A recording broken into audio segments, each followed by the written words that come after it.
बारिश का दौर जारी है। कुपवारा और गुलमर्ग के बालाई इलाकों में ताज़ा बर्फबारी हुई है, जबकि मैदानी इलाकों में बारिश हो रही है। कुपवारा में बर्फबारी की वजह से बालाई इलाकों का राब्ता जिला सदर मकाम से मुनक़ता हो गया और बर्फबारी की वजह से सर्दी की शदीद लहर पैदा हुई है। करदा, केरन, मसल, लौगाम और वादी बंगस तक जाने वाले सड़क राब्ते बंद हो चुके हैं। महकमा मौसमियात ने 28 फरवरी तक बर्फबारी और बारिश की पेशनगोई की है।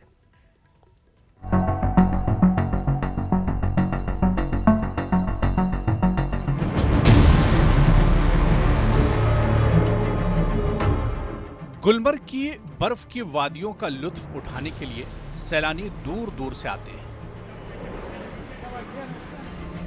बर्फ की चादर सिर्फ गुलमर्ग को ही नहीं बल्कि पूरे जम्मू कश्मीर को अपनी गिरफ्त में ले चुकी है। किश्तवाड़ के पंजवार में भारी भूस्खलन हुआ, जिससे नेशनल हाईवे 244 पूरी तरह बंद हो गया।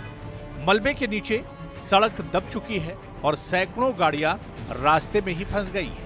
प्रशासन राहत काम में जुटा हुआ है, लेकिन हालात गंभीर बने हुए हैं। यात्रियों को वैकल्पिक मार्ग अपनाने की सलाह दी गई।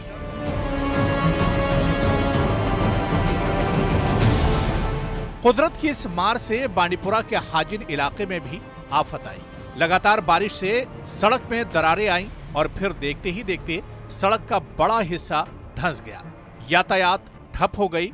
पानी की पाइपलाइन और बिजली की तारें भी टूट गईं। लोगों में डर का माहौल है और प्रशासन स्थिति का आकलन कर रहा है।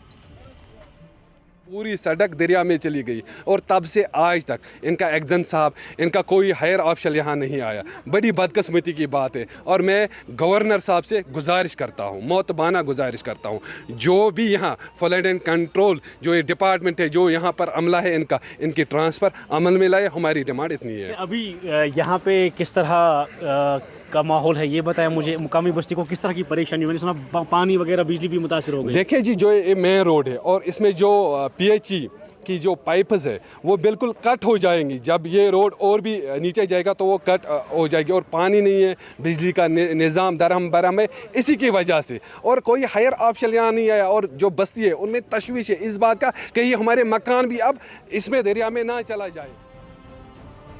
सर्दी का ये कहर अब भी जारी है। मौसम विभाग के मुताबिक अगले कुछ दिनों तक बर्फबारी और बारिश का सिलसिला यूं ही चलता रहेगा और साथ ही प्रशासन राहत कार्यों में लगा हुआ है। Bureau report, news 18।